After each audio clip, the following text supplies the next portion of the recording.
Hey guys, I'm John and this is John's Breakfast Club. In today's Breakfast Club, I want to talk about speedrunning.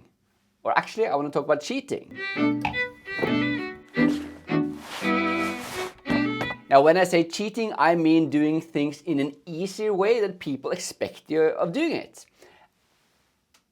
And the idea for this vlog topic came to me after watching what is it called? Speedrun video of a video game called Ghosts and Goblins or Ghouls and Ghosts. I'm not sure. It's a SNES game. So basically the super old Nintendo game.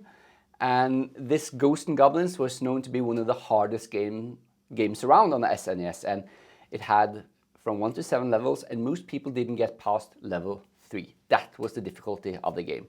And here we have speedrunners today running the game, like playing the whole game twice because you have to play the last boss twice to get to the real ending. So here we have professionals playing the whole game, which most people couldn't complete even in 22 minutes. How is that possible? Now, how does these speedrunners do this? Well, they do it by cheating in conventional terms.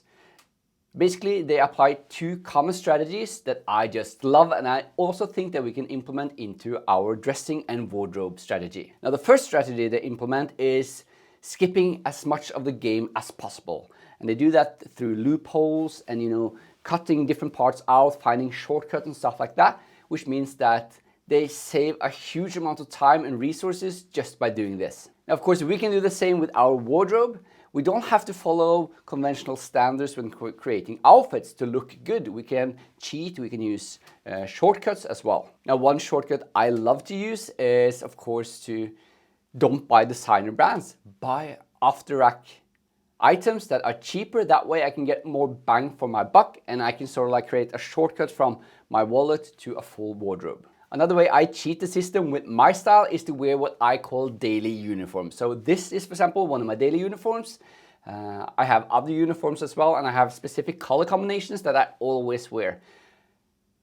Most people would call this cheating because they're like, no, you have to figure out your outfit from day to day and you have to be impulsive and you have to be flexible. But I feel like with a handful of outfits, perhaps 10 outfits in your repertoire, you have all the flexibility you would ever need to look good for any occasion.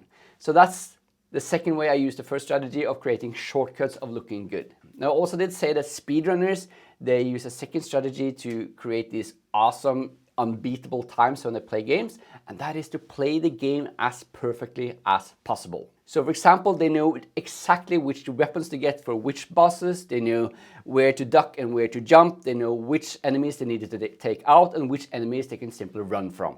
And I use the same strategy with my outfits as well. The few outfits I have in my repertoire, I know exactly how to wear.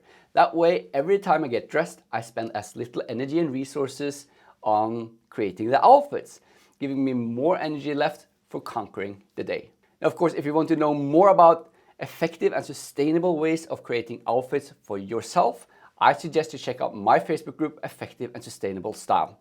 That's where I communicate with my followers. That's where my members interact and share ideas and feedback.